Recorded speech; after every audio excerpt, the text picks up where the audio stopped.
It was October, and that meant it was time for the second annual Bigfoot Laid Back Georgia Gathering.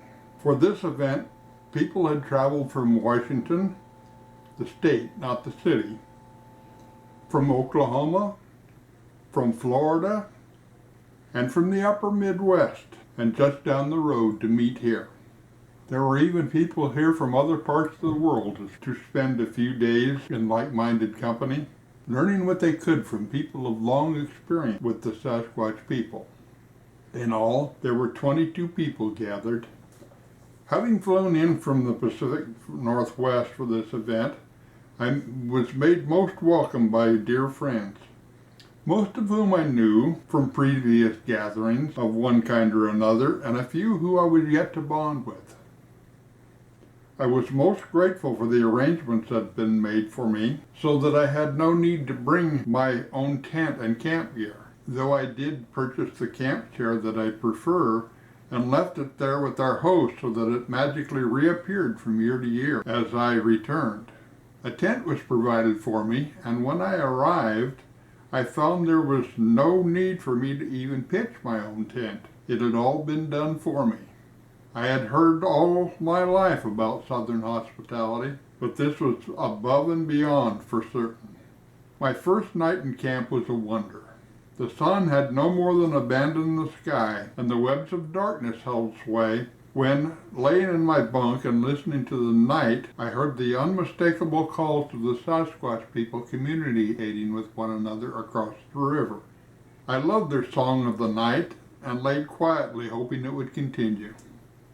Alas, as I more than expected, soon a dog on one of the neighboring places began barking, most likely due to his timing, in response to the plaintive howls in the night.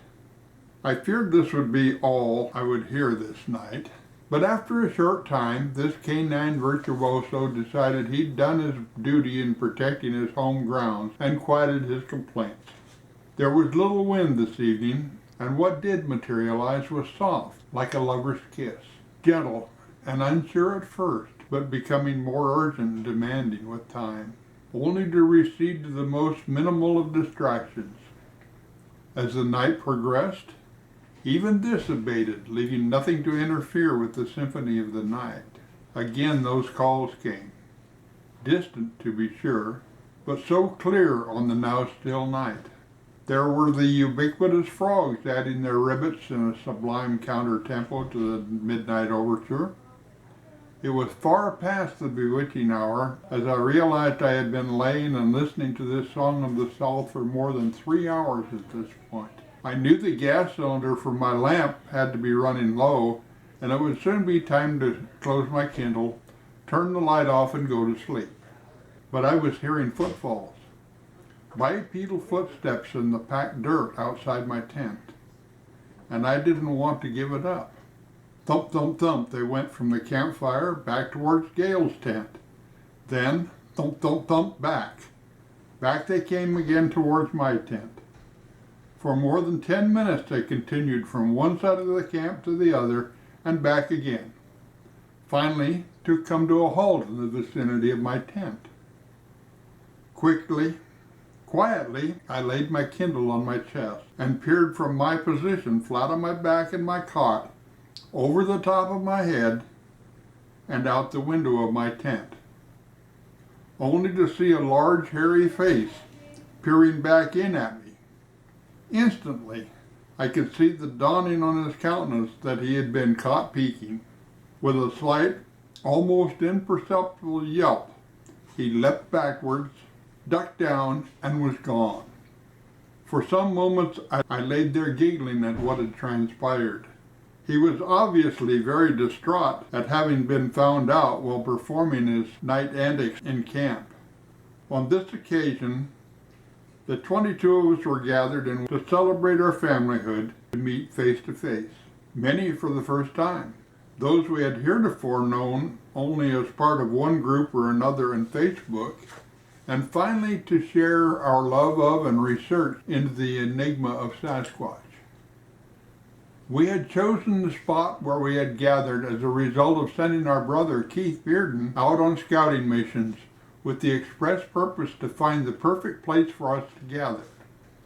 That he had done so was attested to by the fact that the group had returned here for successive years, always with spectacular success. This sophomore gathering was all it was expected to be, and so much more. Arla Collette had organized some of the activities to include presentations by some of those attending. Expeditions into the thicker timber and bush were planned and executed with success. One exceptional event occurred when Alex Midnight Walker and Peck White, both audio experts, were, with plenty of willing assistants, endeavoring to set out night recorders to see if they could capture the sounds of the Sasquatch in the depth of the night. As they were making their way into the creek bottom they had identified as the area where they were to monitor, they were approached by two of the custodians of the area, inquiring as to what the team had planned. Fearing they might have violated some tenet of the area they were in, they began to explain that they were doing research, and as a part of that, they wanted to monitor the night sounds in the area. The custodians both began to stutter back and forth, stating that this was a wild area and there were often noises heard that were not easily explained, and that they may hear things they might not recognize, and etc., and so on and so forth. Our pair knew what they were speaking of, and even what they were not trying to speak of, and, with a laugh, stopped them and explained who our group was and why we were here, which calmed the pair down considerably. With great good wishes, they sent the team on their way with hopes for the best of good fortune. One of the oddities found all around our camp, which spoke to us loudly, were the presence of non-human built, unnatural structures. The most commonly encountered were the X structures, which to those who have studied the phenomenon have learned to convey a message of friendship and welcome. The other most commonly found was the bent arch. In this structure, entire trees of varying diameters and heights were bent to the ground and the top anchored there. Evenings after dinner were almost universally spent around the communal campfire. After dark had settled in, usually more than 15 people could be found around the fire, sharing stories and time together. The fire was large, as our resident firemaker, Jonathan, was a master at that task. He took the task to heart and did his best to make the most of the chore. On the evening about to be described, attendance was, indeed, generous, and all who could be there seemingly were there. Conversation was lively and discussion animated as the day's events were revisited and tomorrow's events anticipated.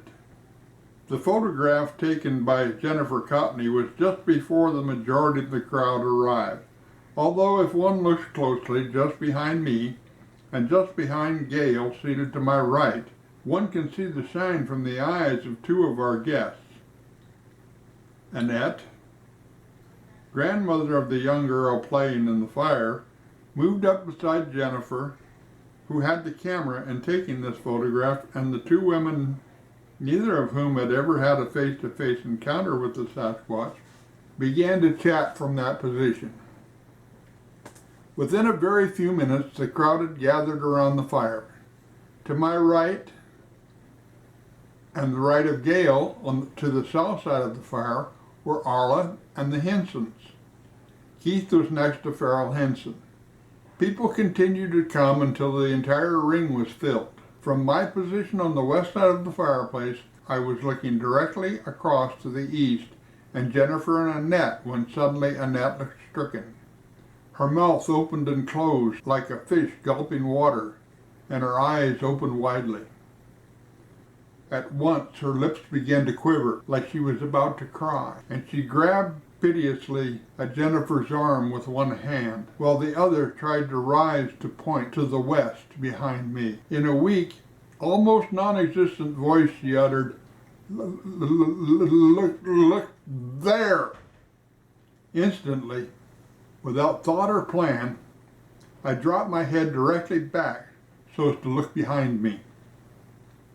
What I saw shocked me, as it had her. There, at the very edge of the firelight, but still readily visible, were two Sasquatch people. To the right of me, precisely where the sign is in the photograph, was an apparent juvenile. So sad because he was smaller than the much larger individual who was virtually directly behind me and nearly close enough to touch had it chosen to do so. Without a moment's hesitation, they both darted back into the woods and out of our immediate sight. Immediately, Arla, Keith, and Zach Henson followed them back into the brush and, in a short distance, caught up with them and watched them in the brush for a bit. One adult and two juvenile-sized individuals, most likely an adolescent male who would be expected to be tending the children, and two of his charges. After watching for a very few minutes, contact was broken and the trio returned to the now overexcited crowd around the fire. It was 8-year-old Zach who said, "I've seen more Bigfoot in one camp out than Finding Bigfoot has seen in 3 years." And you know, he was right.